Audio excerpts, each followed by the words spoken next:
So we open the episode in the IHOP. No, not where you can get a Moons Over My Hammy, which is Denny's. Gotcha. Oh, okay, that was fun. What did?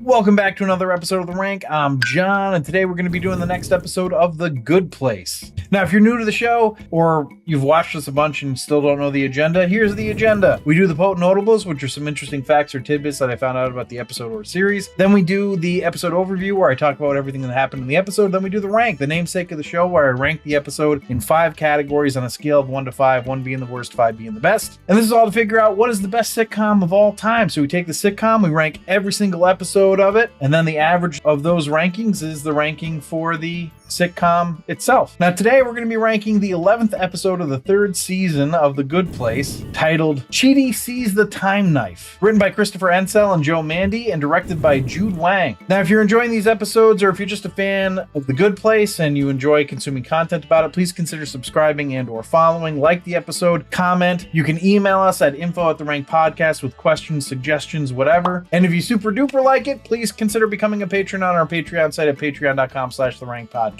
Now, without further ado, let's get into it, starting with the Potent Notables. Potent Notables.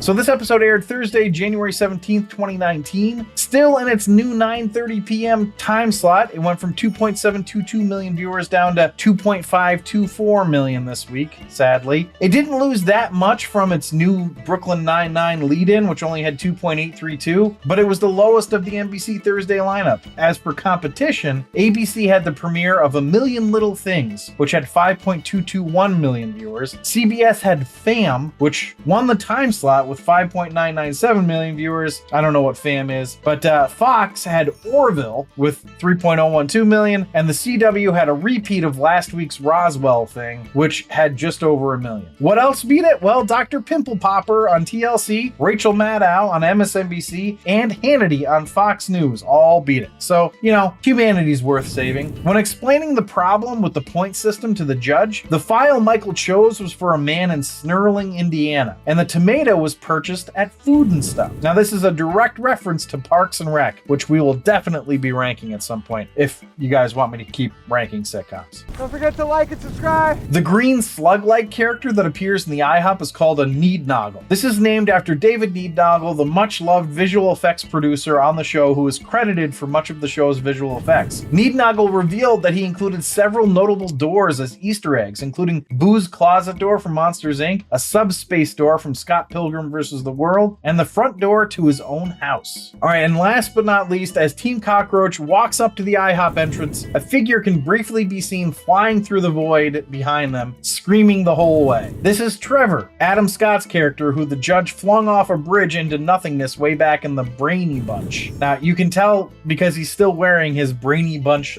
sweatshirt. That was just fun. So those are the Potent Notables. Let's go to the episode overview. So we open the episode in the IHOP. No, not where you can get a Moons Over My Hammy, which is Denny's. Gotcha. Oh, okay, that was fun. What did? But yeah, it's not the diner. You can't eat these pancakes. Why are they there? Because apparently the judge's powers don't work as well there, though she doesn't seem to have any problem with her powers throughout the episode. Here's the weird thing I kept thinking of when I was watching this episode. Ant-Man and the Wasp: Quantumania. It was all the CGI and it just felt like we were in the same realm to me. The graphics obviously weren't as good in this, but the gap didn't feel as big as it should have. Also, this one was more fun and took a lot less time. Now, Michael is going to reveal to the judge his revelations about the points not reflecting correctly because life has become so much more complicated. The judge, however, is entirely nonplussed, which I felt like was kind of unfair. She's so dismissive of it, and I was just like, is she really incapable of nuance? We need someone to convince her, and that character is obviously Chidi. No, Eleanor. No, Tahani. I mean, it can't be Jason, right? Couldn't be. But no, it's Jason, and he gives a heartfelt, coherent reasoning for the judge to listen. They really told the line here of not making Jason suddenly to have a lot of depth, while also having him prove the point. I thought that was pretty cool, to have him still look like an idiot while making a cogent point. It's pretty neat. Now, Michael comes up with the idea that the Judge should go to Earth and just check things out, and she takes him up on it. When she comes back, she's essentially convinced. I enjoyed apparently I'm black down there, and they don't like black people. That's what she said, by the way, in the episode, in case you didn't watch it. Interestingly, she says the places she went to, and none of them struck me as particularly racist areas. Though what the hell would I know, right? Obviously, she can't just take Michael's word for it or her own experience, so she brings in Sean from the bad place to be the counterpoint. It feels very indicative of the times we're in now, where we're like, I just experienced this for myself. I've heard some facts, but let me get somebody else who's just not going to tell me any facts to be the counterpoint. Anyway, Sean's entire rebuttal is slavery and Limp Bizkit to prove that humans are incapable of goodness. Okay, these are all great points. It's a great joke, but damn, I don't know that I necessarily feel bad for Limp Bizkit, but like, okay. But it did feel a little like you'd think the Judge would need more than what they come up with is an experiment with definitely not enough people to have it be considered a valid experiment, but whatever. The show certainly did not have an unlimited budget, so I understand why they couldn't hire thousands of extras. Now, real quick, because the title of the episode is Chidi Sees the Time-Knife, I just want to mention the time-knife is what Chidi describes as a trillion different realities folding into each other like thin sheets of metal forming into a single blade. To which Michael waves it off and says, yeah, we've all seen the time-knife.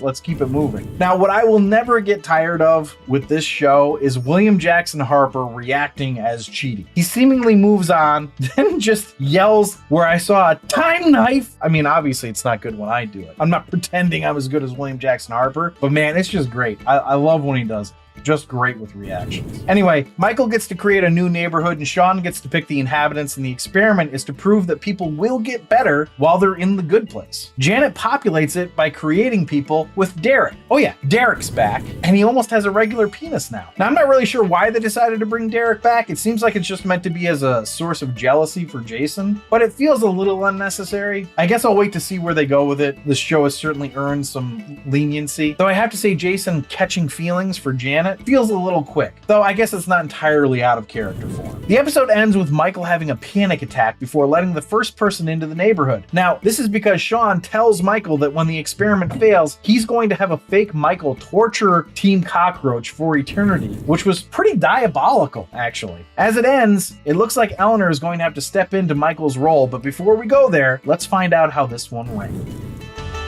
Oh, wait.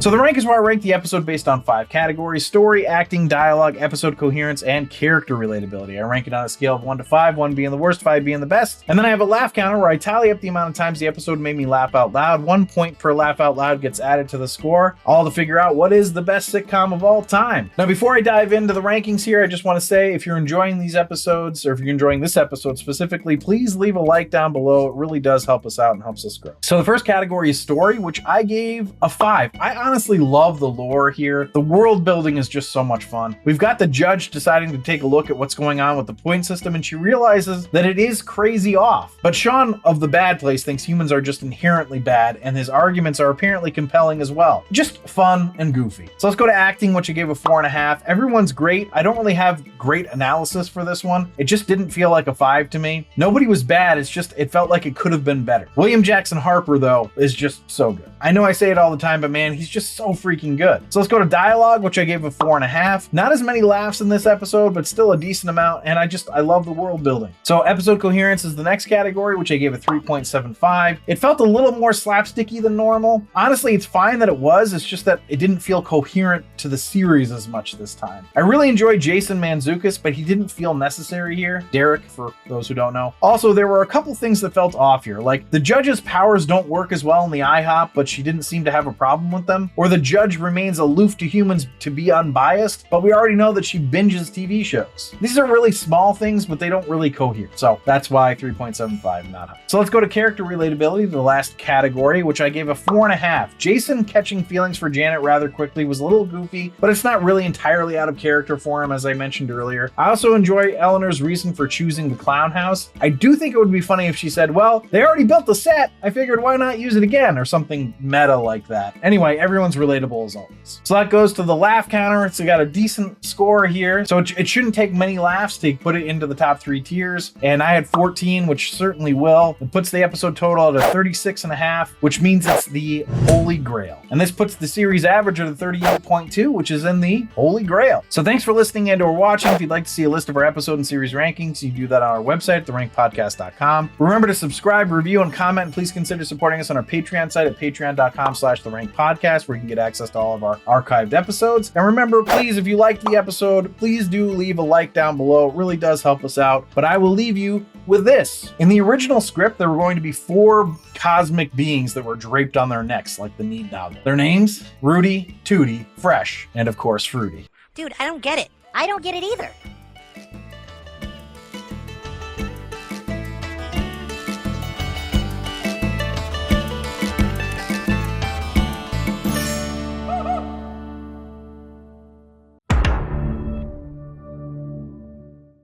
Now, I haven't ranked that movie, but I remember not having as much of a problem with it as everyone else seemed to. So maybe I should do that one someday. Not maybe, I'm definitely going to do that one on some point, even if you guys want me to stop. Ooh, feisty.